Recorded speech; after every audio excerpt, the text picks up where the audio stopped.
Howdy, my name's Kevin, and I run the Bible Artist, which is both a blog and this podcast. I believe that the arts can give us fresh insight into the significance of the Bible and the beauty of the gospel. And I also believe the Bible can provide the arts with complex characters and stories with profound insight into the human condition.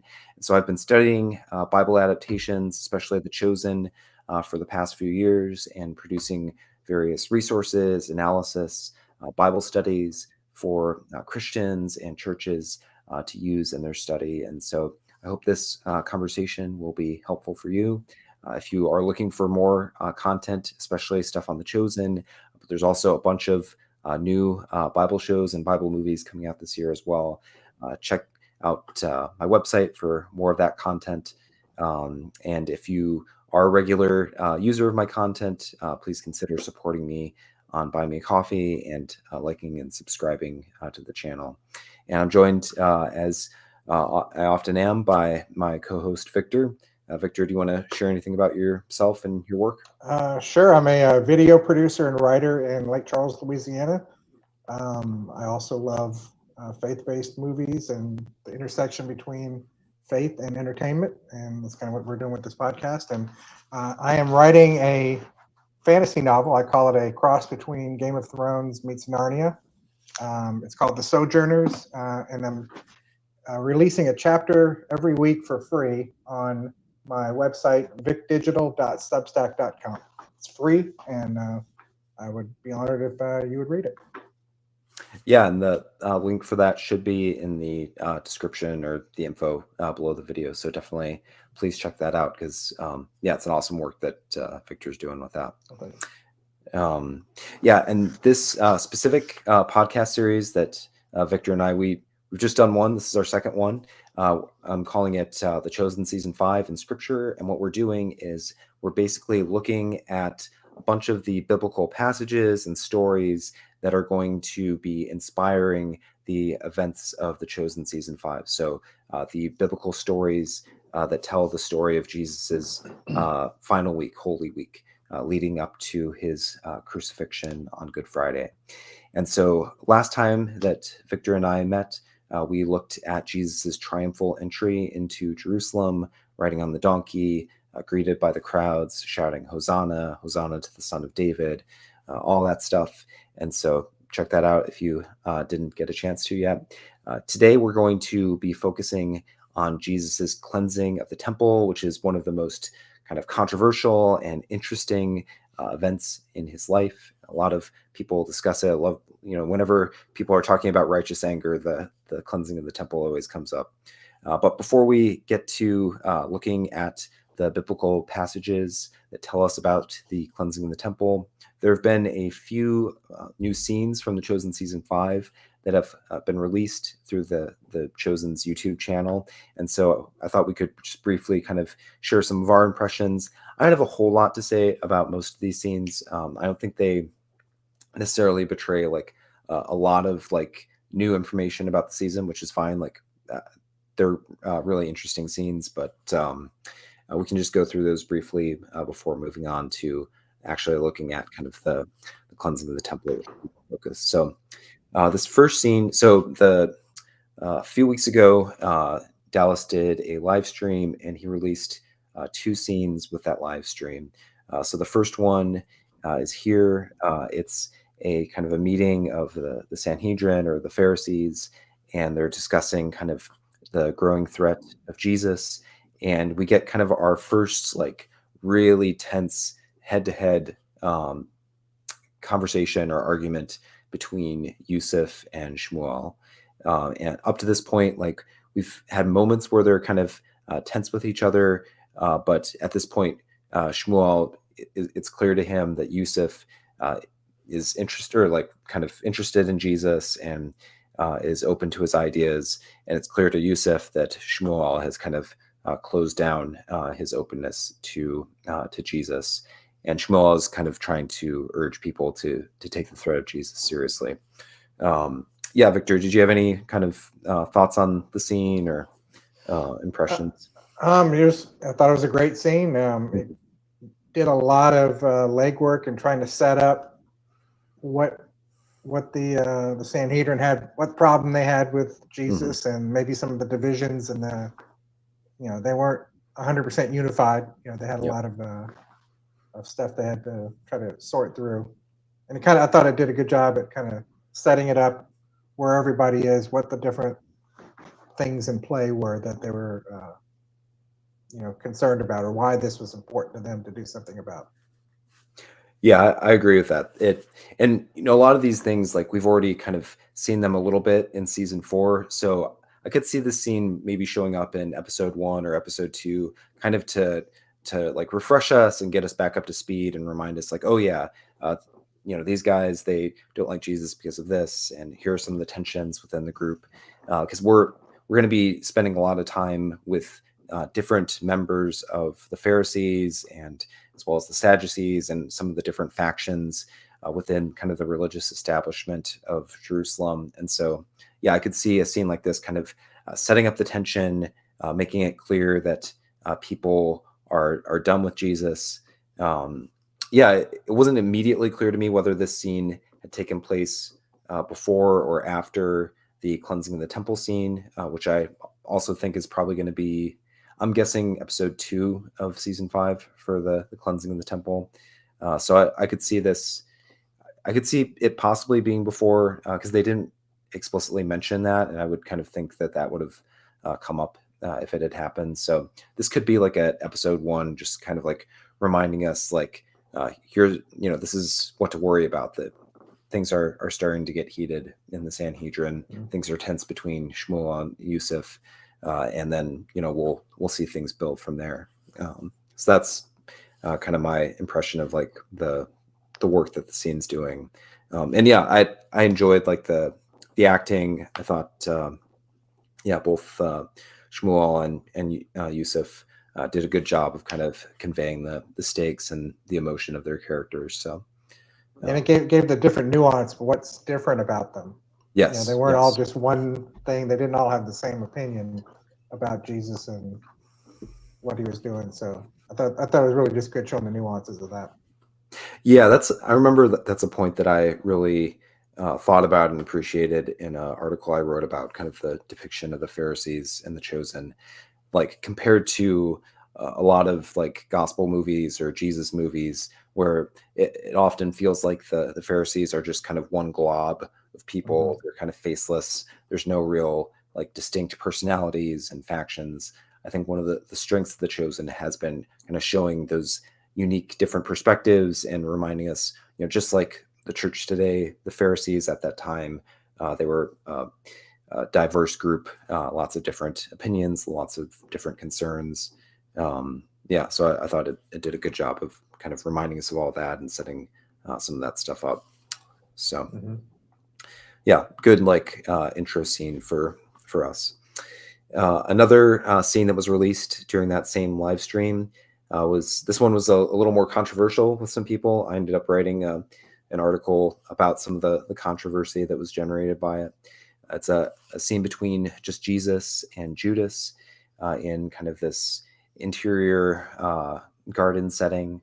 And Judas comes to Jesus, and Judas thinks he's there to kind of plead with Jesus to tell him, like, it's like the edge of the knife sort of setting. Like things could either go really good right now or really bad. And so, I'm going to give you some advice, some guidance on what you need to do. But then Jesus kind of reverses it around and is basically like, uh, it is kind of an edge of the knife situation here, but it's not me that needs to get the advice. It's you, and you need to think about, which master are you going to follow? Are you going to follow me, or are you going to follow something else? And then he offers to pray for Judas and kind of encourages him to really think about what he's about to do. Yeah, do you have any kind of impressions of the scene first? I mean, I thought the scene was incredibly performed. Yep. Let's say the reversal started off. I mean, it's interesting in these kind of scenes when you can look at them two different ways. One where you have no idea what's going to happen. You don't know the interaction or the relation between Judas and Jesus prior to his betrayal. So these kind of things are really interesting to kind of set that up. But if you do know what's coming, it plays even more powerfully, I think. Yeah. Yeah, it's definitely like within film and movies, like sometimes movies are driven by like a twist, like where you don't know what's going to happen next, and other times kind of the basic direction that the story is going to take, and that instead of creating like excitement or like what's going to happen next, it's more of like a sense of dread, like we know what's going to happen, but oh, please don't get let that happen, like maybe something will suddenly like prevent Mhm. things from going that direction, or like you just kind of have that sense of anticipation. And yeah, I definitely feel like watching the scene, knowing where things are going. I found it really powerful. The Some of the kind of like controversy related to the scene is that some people felt like Jesus wouldn't pray for Judas because later on in like John 17, during the high priestly prayer, he refers to Judas as the son of destruction. There are other times where John makes it clear that Jesus knows that Judas is going to betray him. And so some people were like, Jesus, he knew that Judas was destined to betray him and to go to hell and stuff, and so why would he be pleading with him and praying for him when he knows kind of the outcome of all of that.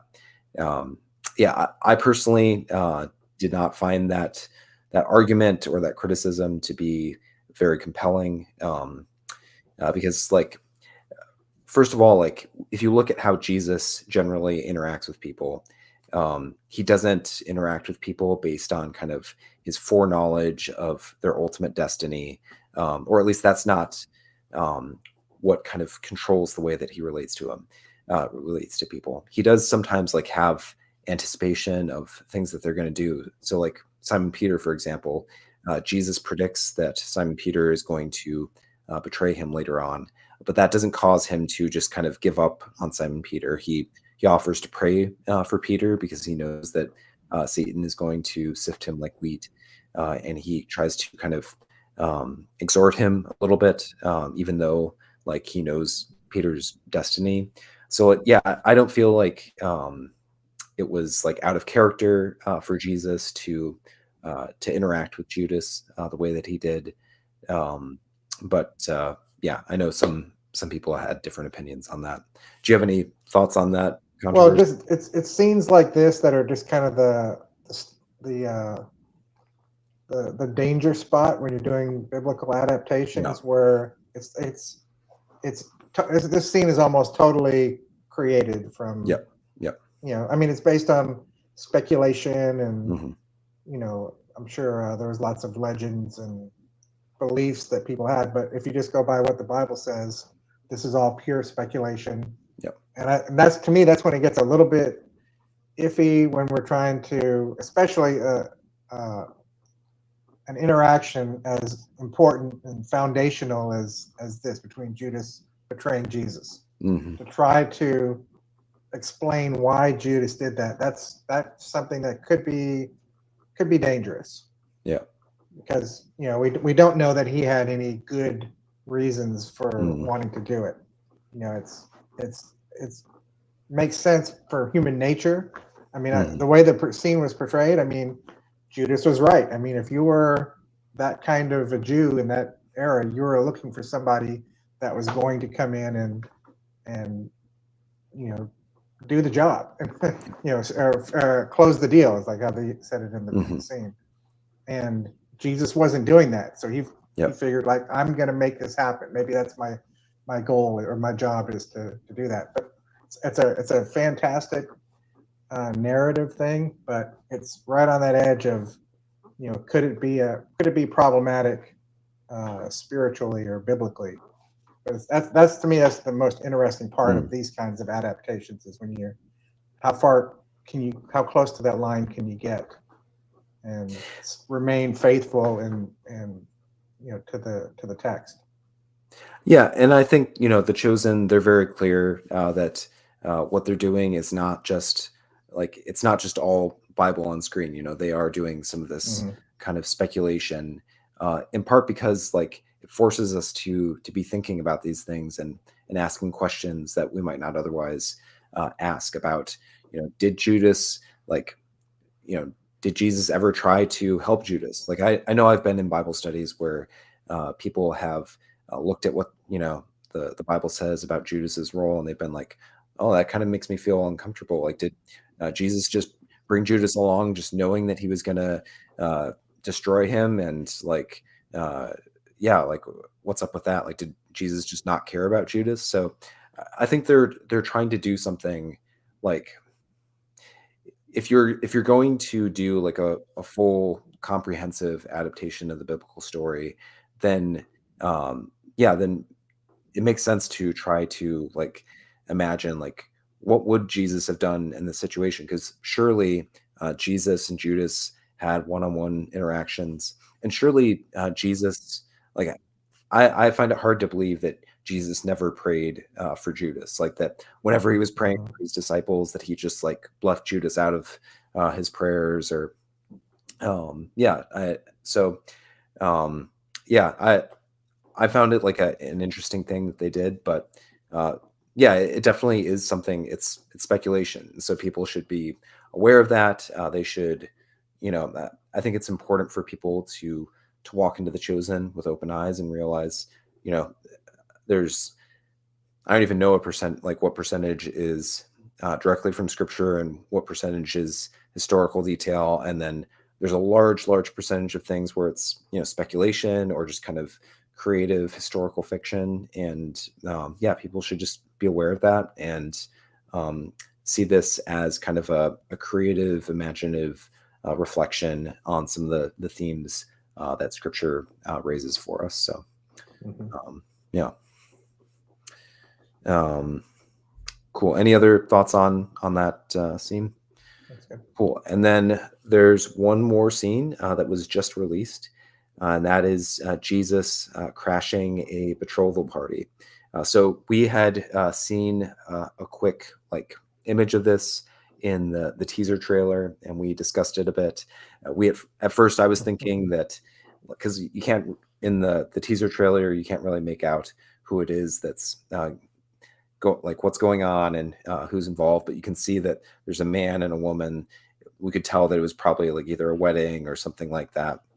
And at first I thought the man looked a little bit like Thomas, and so I thought it was like potentially like Thomas having like a kind of a imaginative dream about what things would have been like if he had gotten married to Rama. But people had already corrected us and told us, I guess the scene was released earlier in September at Chosen Con. And what goes on, Jesus, uh, he's been kind of like wandering through Jerusalem. He's like hooded, so he's kind of going incognito and trying to avoid crowds at that time. And he just happens to wander into this area where a family is celebrating because and they're dancing and throwing a big party because the a man and is getting betrothed to, I think it's Reuben, is getting betrothed to, I don't know if it's like Rachel, or there's some kind of biblical name, I think. Anyway, so Jesus dances, Jesus celebrates with them, and then someone recognizes him. It's a kid, which I'm pretty sure that kid is probably, we'll see him probably in episode 1 when Jesus is coming into Jerusalem. He'll be one of the kids that's shouting, Hosanna, blessed is he who comes in the name of the Lord. And this will kind of be a callback to that moment. I'm guessing this is either, I could potentially see this in like episode 2, or yeah, or maybe a little bit later in the season. And so yeah, a kid recognizes Jesus and he says Hosanna again, quoting kind of the greeting that people gave to Jesus earlier when he rode into Jerusalem. And the crowd is all amazed. They're all recognizing Jesus as the Messiah, the son of David. And so yeah, it's pretty clear that at this point in Jesus' ministry, there's still large, like, popular support for him. And um, before Jesus like, Jesus doesn't want the day to be all about him, because it's supposed to be about the two that are getting betrothed. And so he very humbly says, "Hey, I'm going to head out," but they ask him to bless the couple before he does, and he prays for them.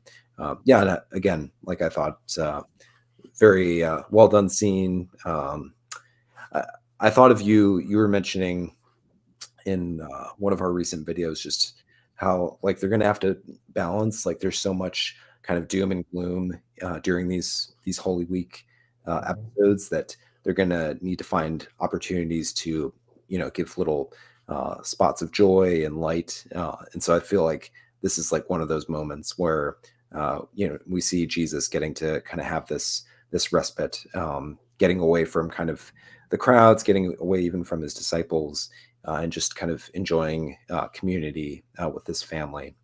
Do you have any other kind of thoughts on the scene? No, and that's exactly what I was going to say. Is that I think this is one of those scenes where you got to sprinkle those in to give the audience something to enjoy or to feel good about. Yeah. I think we'll get a bunch of these. I would say this feels like it's even before the cleansing of the temple, just because he's not really too worried. I mean, he's kind of laying low, but he's not like in fear that he's going to, or he's not anticipating imminent That's true. problems at this point. So yeah, he still has a hood on. So it feels like it's like right after he's arrived and he's just kind of wandering around. And so like in the teaser there, we get the scene where Jesus, I think he has the same hood on and he's looking at the temple. We get the sense that he's troubled by all the stuff that's going on there.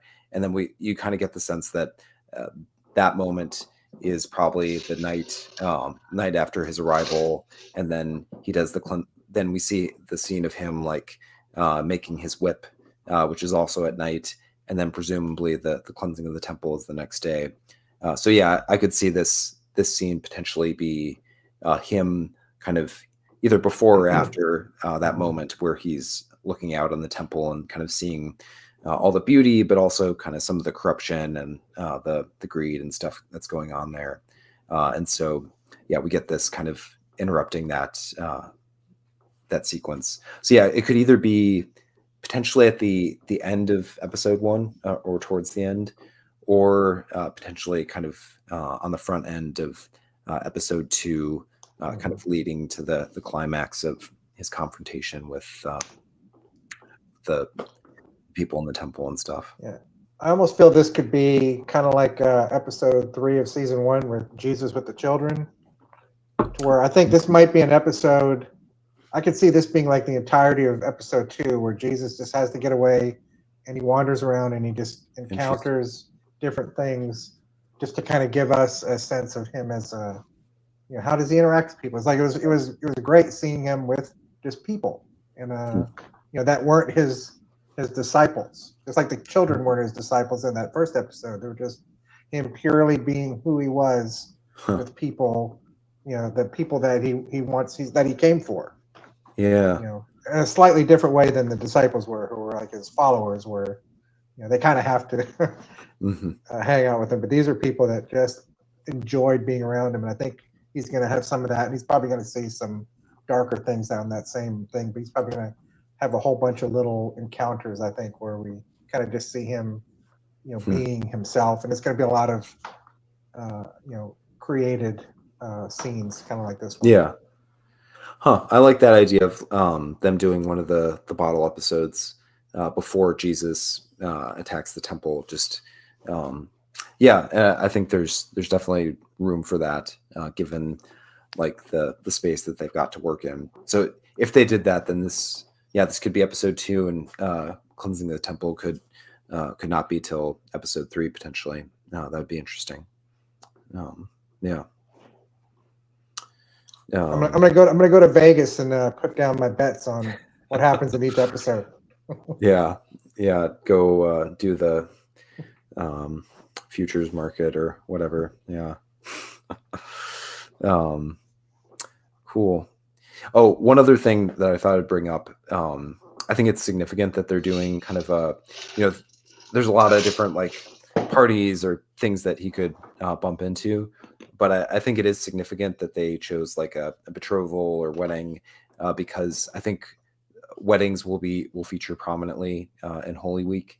One of my articles, one of the things that I argued that there would be probably at least like 3 major themes in the season. one of them being judgment, one of them being authority, and then one of them being faithfulness / unfaithfulness. And so, that goes along with weddings. We know that one of Jesus's little debates is over a woman getting married like 8 times. I've theorized that we're going to get the woman caught in adultery at some point during the season. And then, it's like a major metaphor throughout the Bible is comparing Jerusalem or Israel to God's bride, and God or Jesus being the bridegroom. And that metaphor is often used to highlight the unfaithfulness of Jerusalem or Israel compared to the faithfulness of Jesus. So I think even though that wasn't like featured prominently in this season or in the scene, I feel like it kind of just like serves to kind of amplify that idea or that picture. So yeah, just a little side note there. But yeah, let's get to talking about the actual cleansing of the temple.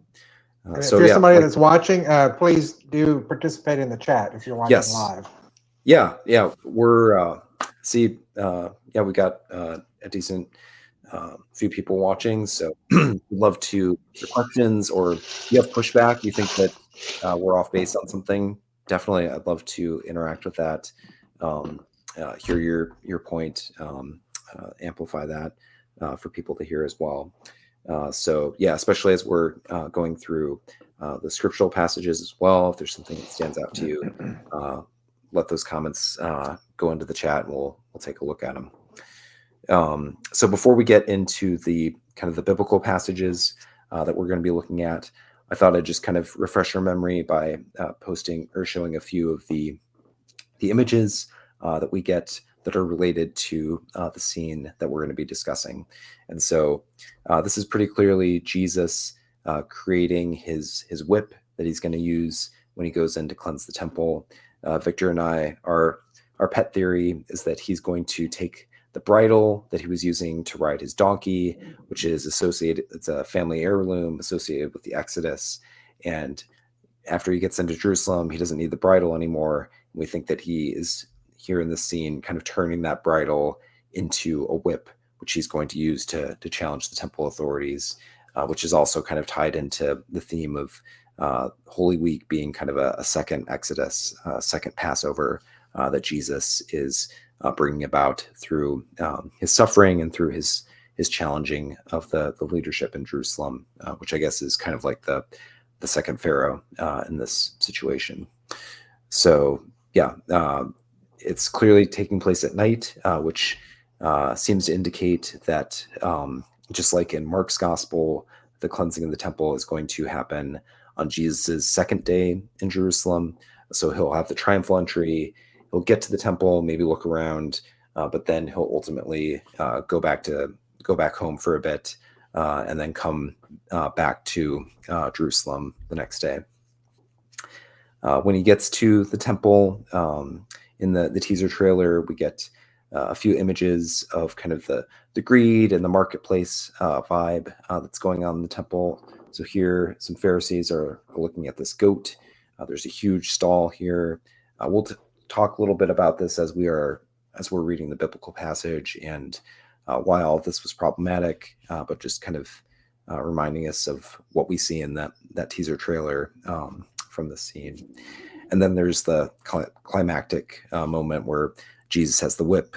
We see him kind of pick it up and then do his Indiana Jones moment. Presumably, I'm guessing that he's not whipping a person here. I'm guessing that he's probably whipping some sort of animal. But I guess we'll see. Or maybe he'll do like some, I compared it to Indiana Jones, like watch as he like uses the whip to like grab something out of someone's hand or something. That would be kind of fun. Or just knock a table over, or maybe grab it. Oh, grab a piece of money, or maybe someone's like gonna like strike a poor person or someone, and he like gets their wrist or something. I would think awesome. he just whips near people to get them to go away. Yeah. That's how they're probably going to do it. Yeah. Yeah, probably not like a full full on action sequence with Jesus whipping people away. And then this moment in the teaser, this actually happens earlier in the teaser, but it's pretty clearly later in the actual sequence in the show. You can see Jesus is holding the whip, and he's there's some leaders in front of him. Actually, I think we looked at it, and there's also leaders behind him as well that he's probably turning away from. At this point, he's probably walking away from those leaders. So at some point after he starts whipping people, then the kind of the temple establishment, they confront him. He has some sort of altercation with them, and then ultimately ends up leaving the temple. This is probably him on his way out. Yeah, anything about kind of those images before we get into the actual text? Yeah, I think we covered it last time. Cool. Okay, so last time when we did the triumphal entry, I read all four Gospels on it, Mark, Matthew, Luke, and John, because I thought there was actually like some pretty interesting and significant differences between the four different accounts. This time we're just going to do Mark and John because Matthew and Luke, there's like little differences, but they're not as significant, I found, in this situation. And Mark, for once, is actually the most kind of like comprehensive account, other than John, of this scene. Luke is very short in its description, and Matthew mostly follows Mark, but it actually has a couple less lines. So we'll just do Mark and John.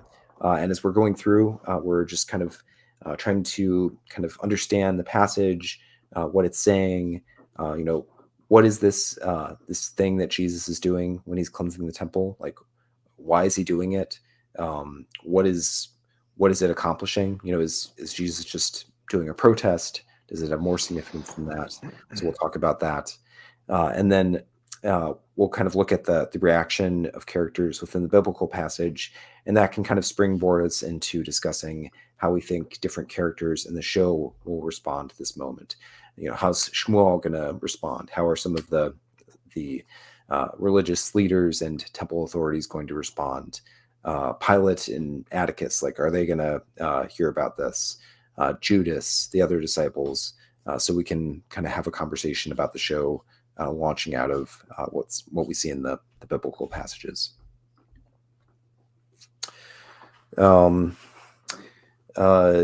Victor, would you want to? Actually, no, I'll do this one, and maybe you can do the next one.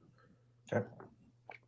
So before we actually get into the cleansing of the temple itself, Mark, frequently throughout the Gospel of Mark does this thing where he will start a story and then he'll interrupt it, and then he'll do like another little story in between, and then he'll finish the original story. The woman with the bleeding, like Jesus, or no, okay. So Jairus comes to Jesus, asks him to help his child or whatever. Jesus goes with Jairus, but then along the way, the woman with the bleeding comes to him, interrupts him. He has this whole interaction with her, and then he picks back up with the helping Jairus and healing his son and stuff. And so this is like a pattern that happens throughout Mark, and it shows up in this story as well. And when this kind of like pattern happens, some people call it intercalation or like a sandwich. You're supposed to kind of take both the story that gets interrupted and then like the story that's found inside of it, and you're supposed to use them to kind of interpret each other. They give you kind of like understanding of the significance of one another. And so what I did here is the cleansing of the temple is found in one of these sandwich patterns. It's the kind of the interior story, and the exterior story is another kind of interesting, strange event that happens in Jesus' life. And so we'll do that one first because that'll give us some insight into the significance of the cleansing of the temple itself.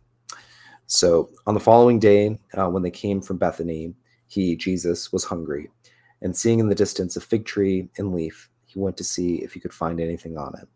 When he came to it, he found nothing but leaves, for it was not the season for figs. And he said to it, "May no one ever eat fruit from you again." And his disciples heard it. Okay, so that's the end of like the first half of that story. And then I've temporarily cut out the cleansing story. We'll jump to that after we've discussed this part. And then it picks back up a few verses later, and it says, "As they passed by in the morning, they saw the fig tree withered away to its roots. And Peter remembered and said to him, 'Rabbi, look, the fig tree that you cursed has withered.'" And so, yeah, real kind of strange story.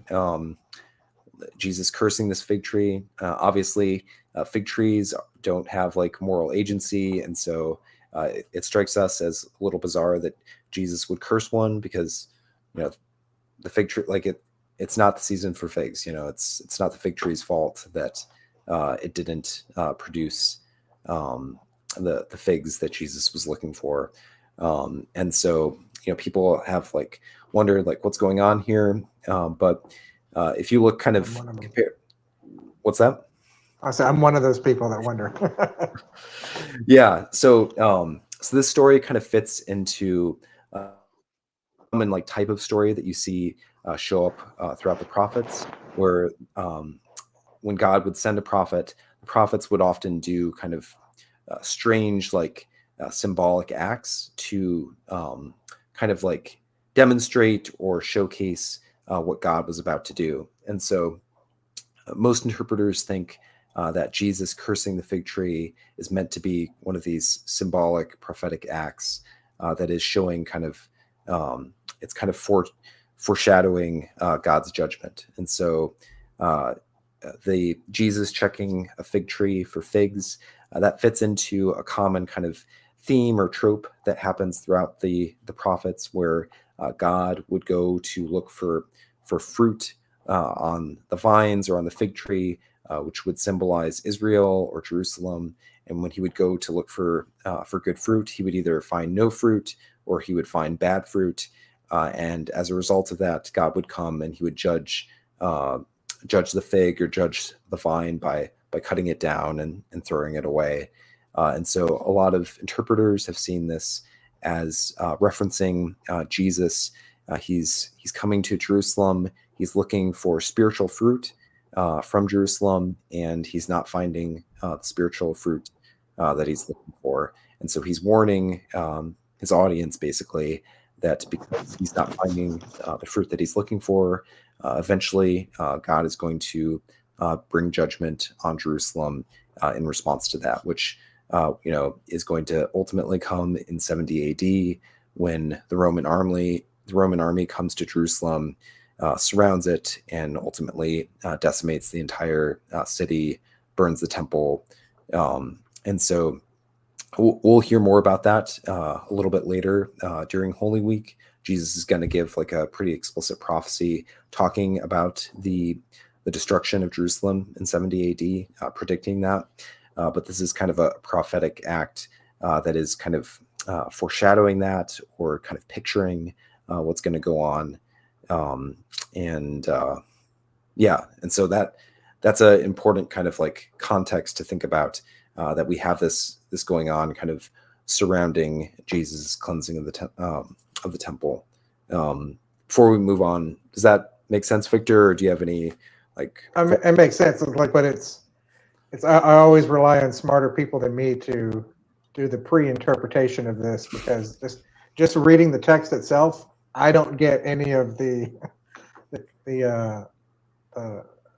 wider range of this explanation just from the text. I need people that know what this means to break it down for me, and then it all makes sense. Like everything you just said, that perfectly lines up with how I understand it. But I'm curious, do you think that they'll include this scene in the actual show? I do not. I don't know. It would take so long to explain it, I would think. Yeah. But they might. I mean, they've explained other, like the walk a mile in my shoes. They explain that in a very interesting visual way that, at least for the context of the show, made sense. Yeah. So they could find a way to do that. I'm sure it's a a challenge. It's one of those things they're going to have to deal with. Yeah, the only way I could see them doing it is if, or like maybe not the only way, but one way that's like coming to my mind is if they did the like a Old Testament prologue for the opening scene, and they actually have like one of the prophets doing this exact sort of thing for Jerusalem beforehand, maybe even like doing the whole God, coming and looking for fruit and finding none, so that we like have that like image and that kind of paradigm in our head going into it. Because otherwise, yeah, I feel like it is going to kind of like be confusing to the audience, and the kind of thing where it's going to be hard to kind of like interrupt the kind of the flow of things to explain what's going on. So I wouldn't be surprised if they cut it, because we know that they are going to kind of get into judgment of Jerusalem and stuff like that, but there's going to be other like easier or more like kind of clear ways to get into that theme, and not kind of the strange incident that provokes kind of all kinds of questions about the fig tree. I guess the only thing I would say in favor of including this scene is I feel like there's like some pretty good like comic potential in it, of like how the disciples react. Like, yeah, I don't have like a line off the top of my head, but I could just see some of the disciples like giving him a weird look, like, what's going on? Like, so yeah, that would be good for they could be us. Yeah. Being like, you're gonna have to explain this to me, Jesus. I'm not getting it.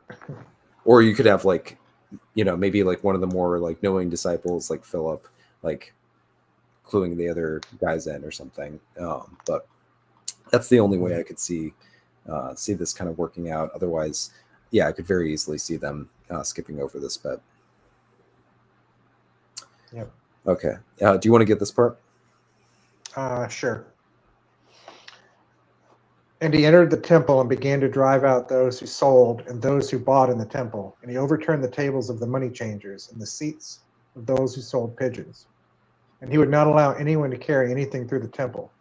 And he was teaching them and saying to them, "Is it not written, 'My house shall be called a house of prayer for all the nations'? But you have made it a den of robbers." And the chief priests and the scribes heard it and were seeking a way to destroy him, for they feared him, because all the crowd was astonished at his teaching. Awesome. Thanks, Victor. So yeah, this is a very famous scene. Jesus driving people out. Like I said, people often point to this as kind of the epitome of what righteous anger looks like. Yeah, Victor, I'm curious. What's kind of your impression of the scene, or what's kind of your main takeaway from kind of like what the scene is all about? I'm one that's never gone to Jesus being really, really furiously angry. I don't know. I've never defaulted to that, to where like, that's the righteous anger that people equate with that sequence. To me, it's Jesus knows what he's talking about in a way I don't think that we understand, or at least the people there did understand. So I don't know if his anger is going to look like what our anger would look like. Yeah, that makes sense.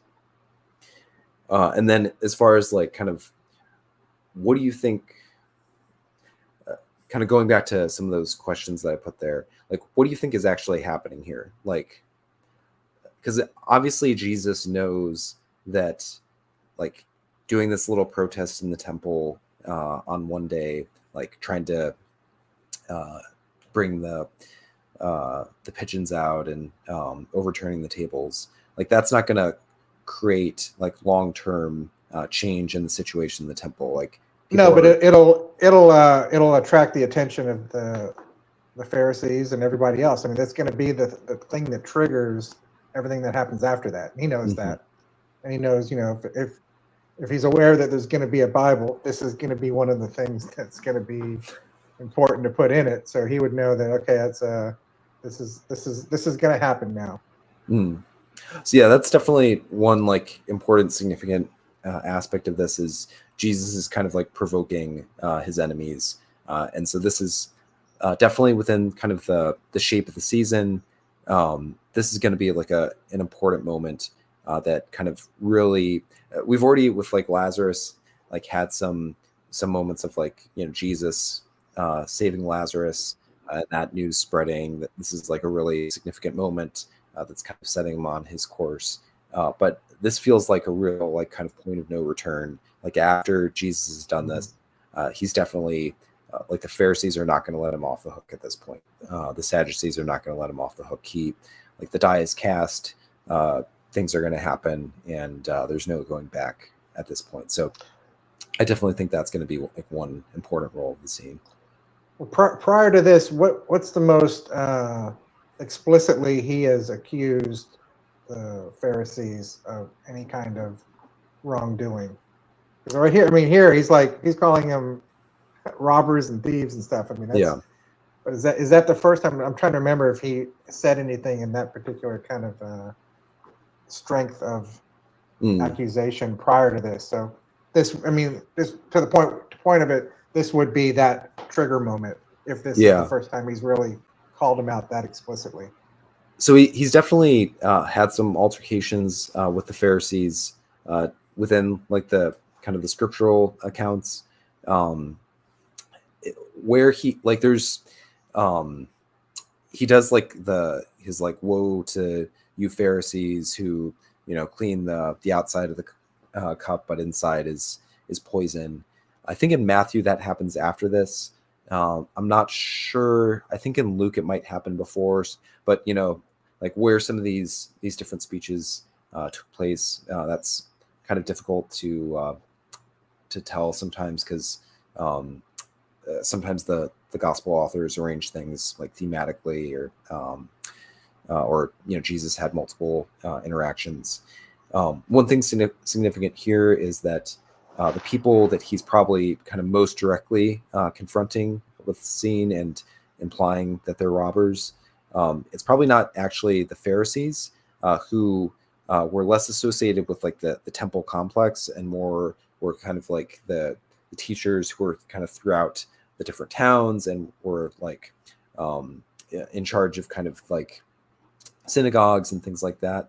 But the leaders of the temple were the Sadducees, and they were more kind of like the political elites. They were really like close with the Romans. And so the chief priest, he plays a really major role in kind of getting Jesus arrested and handing him over to Pilate. So this is definitely kind of the most direct attack on the priests and the Sadducees that Jesus makes. And so that, definitely from that perspective, they are going to like really get on Jesus because of this. Up until this point, like the Pharisees have been bothered by Jesus, but this is probably Jesus's way of kind of bringing like all the fire against him so that everybody hates him at this point. So I definitely think you're right there that this is like a pretty significant moment of kind of turning up the heat and making that kind of confrontation with the Pharisees kind of and with the Sadducees and the priests all that more like significant. Also just kind of like taking a step back. So one of the reasons why I included this fig tree scene, I mentioned how when Mark does this thing where he's like telling a story, interrupting it, inserting the story, and then finishing the original story, that you're kind of supposed to interpret the two stories in terms of each other. And so I think that just like the cursing the fig tree is a symbolic act that Jesus does to warn of God's judgment against the spiritually fruitless Jerusalem elite and the religious establishment when he's come to Jerusalem looking for spiritual fruit and he's finding none. I think this scene in the temple is also kind of acting on that level. It's a symbolic action. And so Jesus is kind of like foreshadowing how God is going to ultimately drive out the whole kind of temple complex, like all the sacrifices, all the priests, everybody's going to be driven out of the temple because it's going to get destroyed by Rome. And so this is a way of Jesus kind of foreshadowing that. So I think that's probably a dimension of what's going on here as well. Does that make sense? Mm-hmm. Yep. Yeah. Yeah. Now, are you going to be getting into Jesus as the temple as part of your discussion? I don't want to jump ahead or whatever, but if you're going to be that'll come up in John. So yeah, we can save that for here because Mark doesn't really like bring that in explicitly, but John is definitely thinking of that as well. There's also kind of like a little bit of like a protest against like kind of injustice being perpetrated against the pilgrims that are coming in.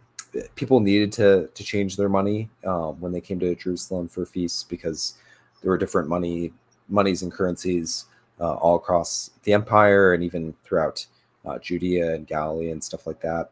And so there was like a necessary function to do the money changing and to buy pigeons and other animals. But what a lot of commentators point out is that there was probably a lot of people who were taking advantage of travelers coming in to do that. And probably more significantly, not only was there kind of exploitation of people who were coming to try to worship God, but the way that this was being done with all this happening within the temple court itself, that seems to be something that is specifically bothering Jesus, and that he kind of addresses that in his line where he's like, "My house shall be called a house of prayer for all the nations, but you've made it a den of robbers." So he's pointing to two different passages from the prophets. The first one is Isaiah 56. I'll just really quickly go through this. So Isaiah says, "Let not the foreigner who has joined himself to the Lord say, the Lord will surely separate me from his people. The foreigners who join themselves to the Lord to minister to him, to love the name of the Lord, to be his servants, everyone who keeps the Sabbath and does not profane it, and holds fast my covenant.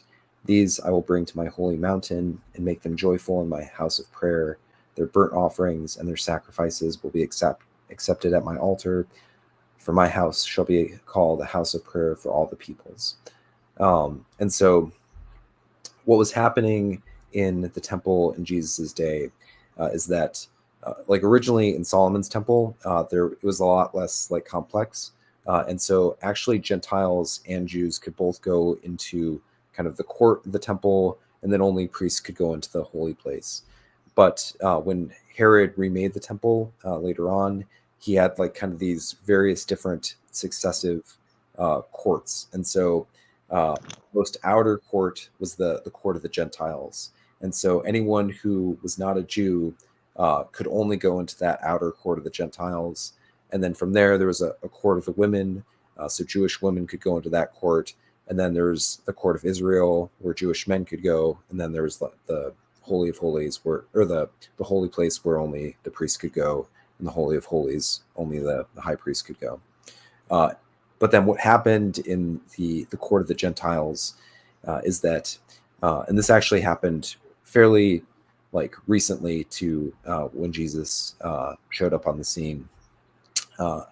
The people who were like selling pigeons and goats and who were changing money, instead of doing that like out on the streets, kind of surrounding the temple, they brought all their stalls into the court of the Gentiles itself. And so instead of there being a space for the Gentiles to come and to worship God and kind of hear about God and seek him, they were kind of being crowded out by all this commercial activity that was happening in the court of the Gentiles. And so it seems like one of Jesus's problems with what's happening is that the religious establishment, instead of like kind of welcoming in the Gentiles and trying to draw them to God like they were supposed to, like Isaiah was prophesying, instead they are allowing kind of all this kind of exploitive commercial activity to happen within that space, and and kind of crowd them out. So that's one dimension. And then another aspect of what's going on in Jeremiah, Jeremiah says, will you steal, murder, commit adultery, swear falsely, make offerings to Baal, and go after other gods that you have not known, and then come and stand before me in this house, which is called by my name, and say, we are delivered, only to go on doing all these abominations? Has this house, which is called by my name, become a den of robbers in your eyes? And now, because you have done all these things, declares the Lord, and when I spoke to you persistently, you did not listen, and when I called you, you did not answer. Therefore, I will do to the house that is called by my name, do this to the house that is called by my name, in which you trust. And so, in Jeremiah's day, just like in Jesus's day, Jeremiah was foretelling the destruction of the temple in Jerusalem, which eventually did happen under Babylon. And whereas like the kind of the chief priests and the religious establishment in Jeremiah's day, they felt kind of like complacent and secure because they were like, oh, it doesn't matter that we're doing all this bad stuff because like God's not going to destroy his temple. God's not going to want to be embarrassed like that and cause problems in his temple. And so we're safe. Everything's going to be fine. And so they kind of had the sense of like spiritual complacency, even though the temple had become a den of robbers. And so it seems like Jesus is making this accusation against the chief priests and the kind of religious establishment in Jerusalem, that they've become kind of spiritually complacent, and there's all kinds of sins that are going on in their midst, but they aren't repenting, and they have this sense of like, oh, well, God's not gonna bring judgment. Like, we're okay, everything's gonna be fine. And so he's warning them, like, you've made my temple into a den of robbers, and judgment's coming. So that also kind of ties into that sense of this being like a foretelling of coming judgment. So does that make sense? Anything? I guess it's one nuance of it is that I'm wondering how the show is going to handle it, especially is that I don't think it was so much the money changing, because that's something that needed to be done. That's just a general thing. Yep. To separate that from how it was being done. Yes. It's going to be important. Where it's not just money changing. Yep. is evil. Not just selling pigeons. It was a necessary. Those are all things that needed to happen, yep. right? Yep. And even like the purchasing of the animals for the sacrifice, Mm-hmm. like it wouldn't have been plausible for people to bring sacrifices from all over the empire or anything. So these were like necessary functions, but the problem is potentially they're being done in a exploitive way, which I could see them doing like some scenes where we see some kind of like poor pilgrim trying to get by, and they think they have enough money, and they're getting swindled, and the price is exorbitant, and I definitely feel like they'll probably like spend some time like. I think Jesus will witness that directly. Yeah. Yep. And maybe like maybe he kind of like sees that and then like goes back and is like, okay, I gotta take care of this. And then I also think we'll probably see the Gentile issue as well, because I think last time we talked, I brought up that I think we'll get Leander coming back, that the Greek guy from the Decapolis. So I would imagine that we'll get like some sort of scenario where we see like Gentiles who are wanting to come to Jesus. They're wanting to learn more, and Jesus is like wanting to engage with them. But then like there's just kind of all this hubbub happening throughout the temple court, and because of all this kind of economic activity that's happening, which isn't illegitimate in itself, but which has been brought into the temple kind of as a way to probably to enrich the priests. They're probably kind of making a profit on some of this. He's going to be bothered by that, and that'll kind of inform him as well. Yeah. And so when Jesus starts challenging this, like, yeah, he'll probably also, they'll probably like want to make that like a little more explicit. Like we just get this one line here, and we have to like go back and like do all this like kind of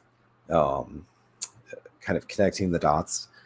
But I'm guessing that probably like when the priests like challenge Jesus, we'll kind of like get a little bit more kind of explanation about what Jesus is bothered by, and yeah, they'll go kind of a little more into detail on some of this stuff. Yeah, I'm kind of curious how the show's going to handle this, because there's an opportunity to, out of almost all the stories in the Bible, this is the one that feels most like the way religion is today. People using religion to profit off of people that are easily exploitable. Yeah. So there's an opportunity there, I think, to subtly make the connection between those kinds of things, to where they can almost kind of call out, people that are doing that today. Yeah. We see that all over. I mean, we see televangelists, and we see stories all the time. It's like that's something I think the audience will get. They understand. Yeah, that's it's still happening. Yeah. This definitely feels like one of those moments where the Chosen's going to want to like find ways to kind of like hint at, or like you can do it in subtle ways where like the phrase you use or the situation that you set up makes us think of a situation kind of in our own contemporary setting, so that it's not just kind of this far away thing, but it's like, oh, I get it. This is a problem, not just back then, but now, and Jesus hates this stuff, and through that we see like, oh yeah, Jesus cares about justice, and Jesus doesn't want us to be exploiting people. So I definitely think you're right on that. Richard in the comments, he says, does Jesus also preach and teach in the temple court? Yeah, he definitely does. That's actually going to happen later on. And so what's going to happen is Jesus, he has this confrontation with the Pharisees and the scribes and the priests, and then he challenges them, and then a lot of his teachings are kind of like coming out of that, addressing kind of the confrontation that they're having, addressing kind of the challenge that he's making to them, and then they're trying to find ways to catch him, like kind of trick questions and situations like that. And so yeah, we'll probably be getting those a lot of those kind of interactions and teachings and things like that happening in kind of the episodes that follow this, I would guess. Yeah, that's a good question. Yeah. Let's keep going for now. Okay, so here is John's take on the same story. So it's I'll just call this out now. This is happening in John 2. So this is way before Holy Week, which is something that we'll talk about a little bit. So it says, the Passover of the Jews was at hand, and Jesus went up to Jerusalem. In the temple, he found those who were selling oxen and sheep and pigeons, and the money changers sitting there. And making a whip of cords, he drove them all out of the temple with the sheep and the oxen. And he poured out the coins of the money changers and overturned their tables. And he told those who sold the pigeons, take these things away. Do not make my Father's house a house of trade. His disciples remembered that it was written, zeal for your house will consume me. And so the Jews said to him, what sign do you show us for doing these things? And Jesus answered them, destroy this temple, and in 3 days I will raise it up. The Jews then said, it has taken 46 years to build this temple, and will you raise it in 3 days? But he was speaking about the temple of his body.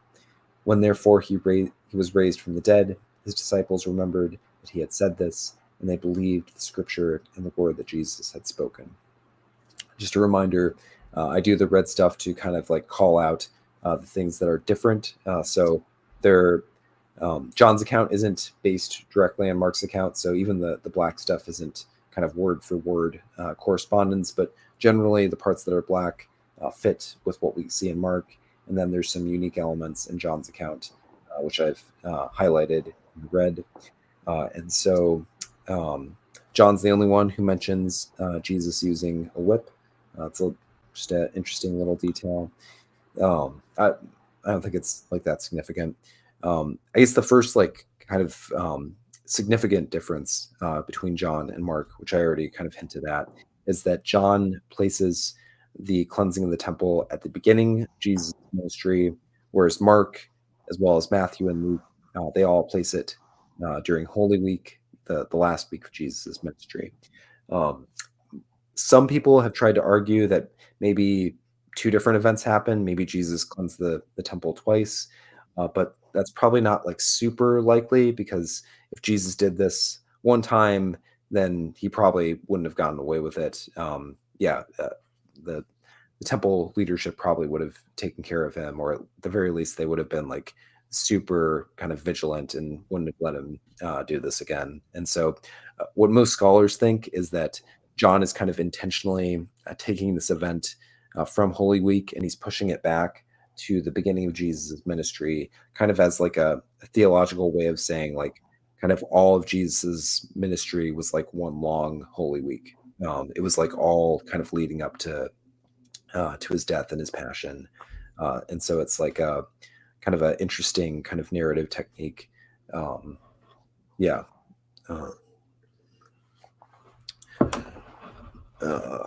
Yeah. And then the other kind of difference, the quote that Jesus does, the zeal for your house consumes me.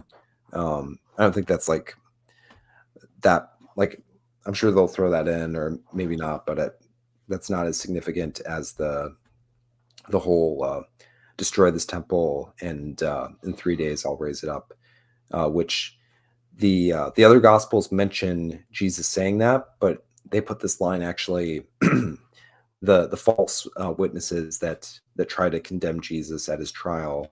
One of their accusations is that Jesus claimed that he could destroy the temple, and so John is kind of explaining what actually happened. Like, Jesus wasn't actually claiming that he was going to destroy the temple.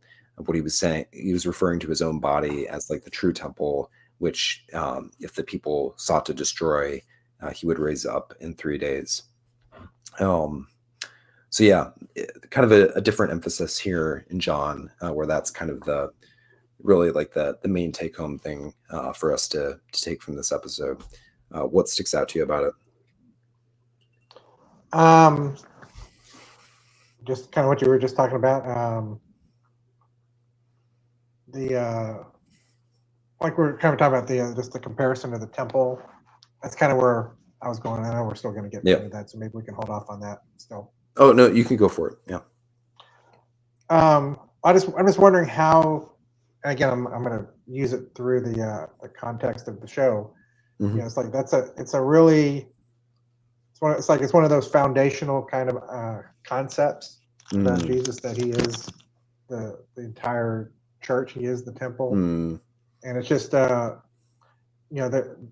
ways that you can parallel what's being done in the temple to what's being done to Jesus, as if he is feeling all of those things physically that is happening in the temple. If he's the temple and these people are doing all these things in the temple, then that's kind of almost like almost a foreshadowing of the cross in a way. He's feeling the sin is inside of him, that he's taking on the weight of that.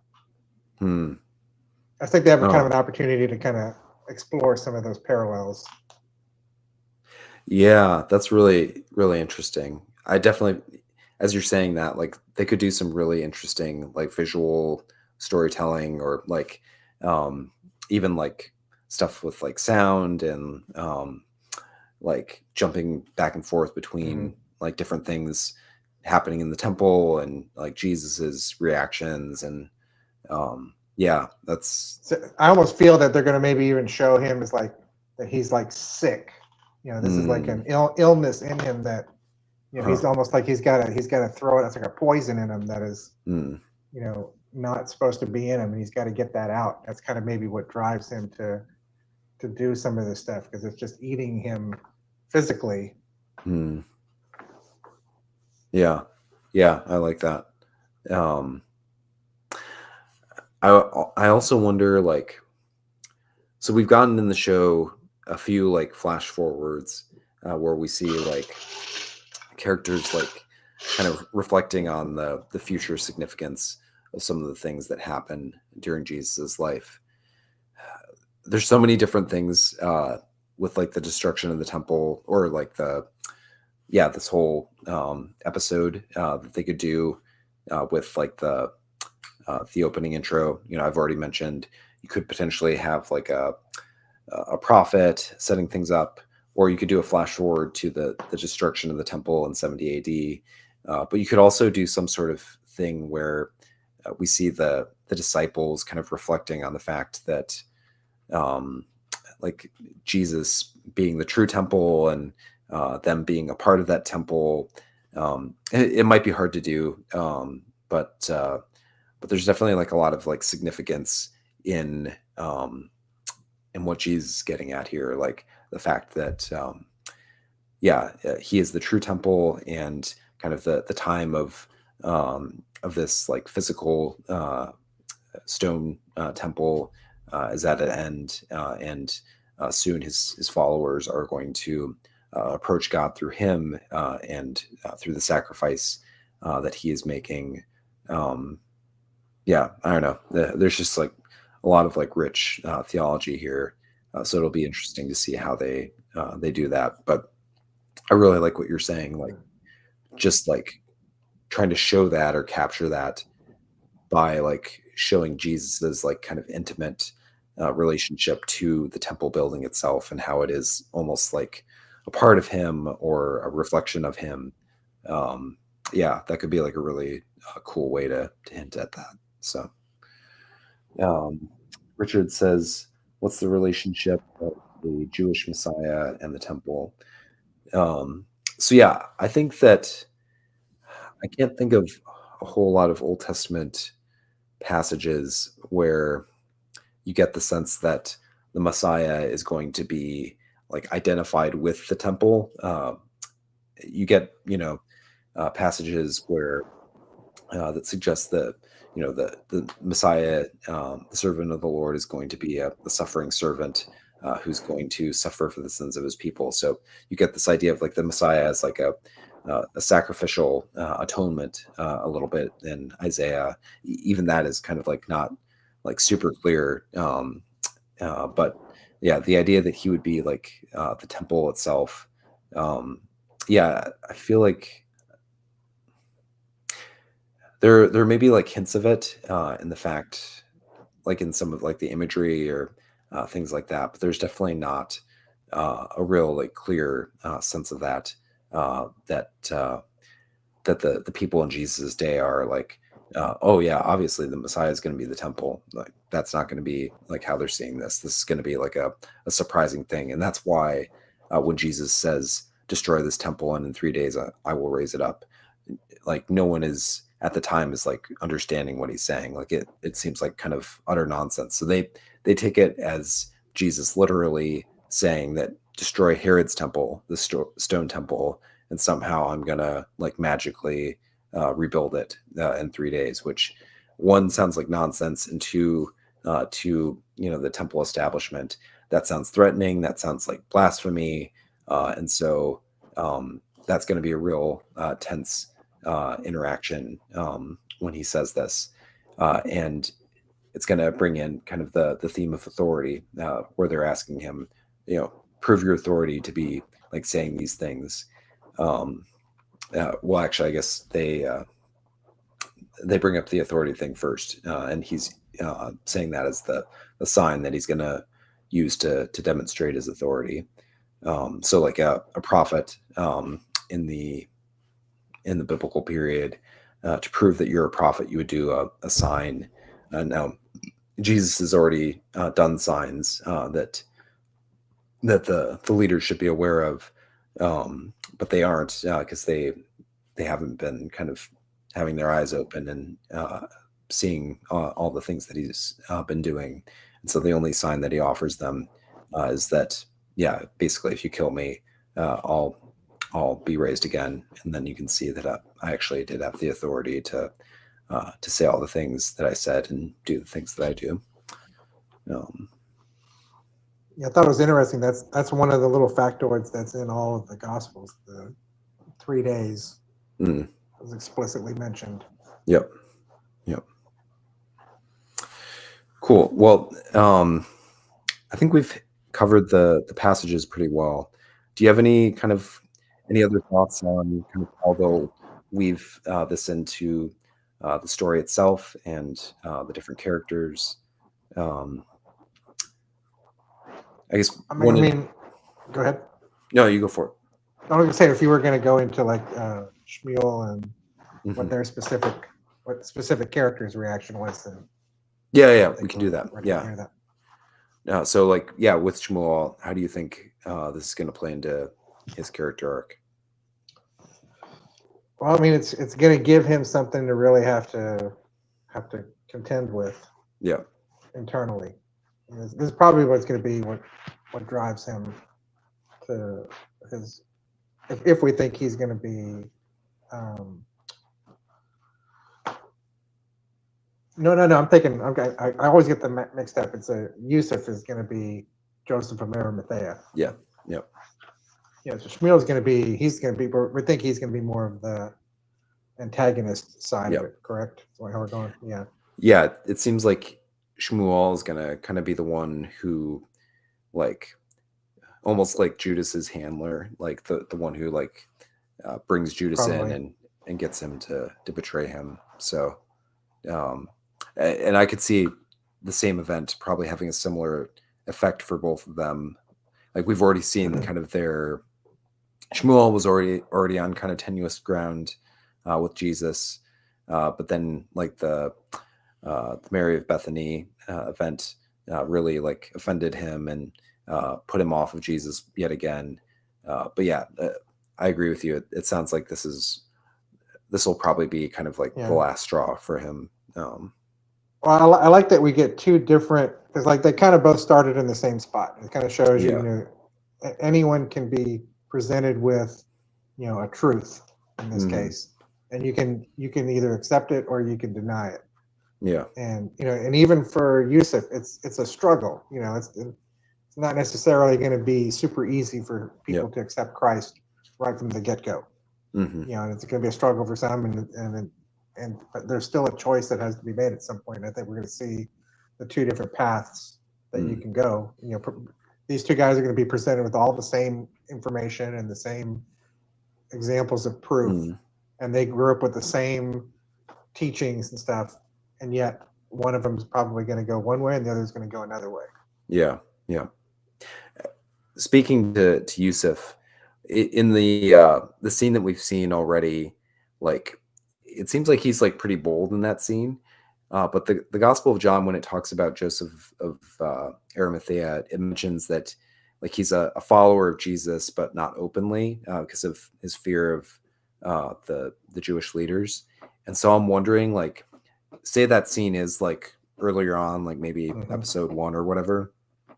I could see this event really like putting some cold water on Yusuf, where like he's not abandoning Jesus or anything, but he like this like really like frightens him, and the reaction that Jesus gets from the scene is probably going to really frighten him.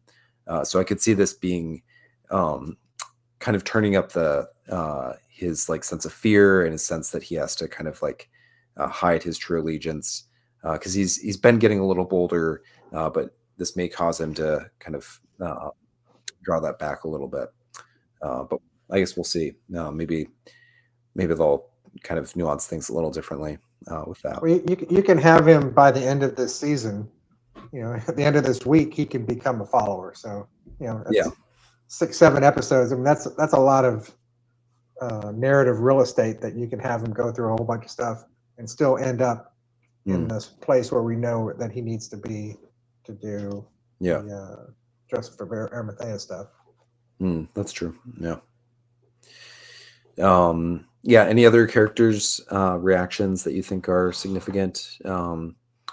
I also think for Judas, just like for Shmuel, I feel like this could be like a really big scene. Yeah, because if he's like still holding out hope that Jesus is gonna, you know, patch things up with the religious establishment and make an alliance and going against Rome, like, yeah, that's kind of like off the table at this point. Mhm. Yeah, I could even potentially see that scene that we got of Judas.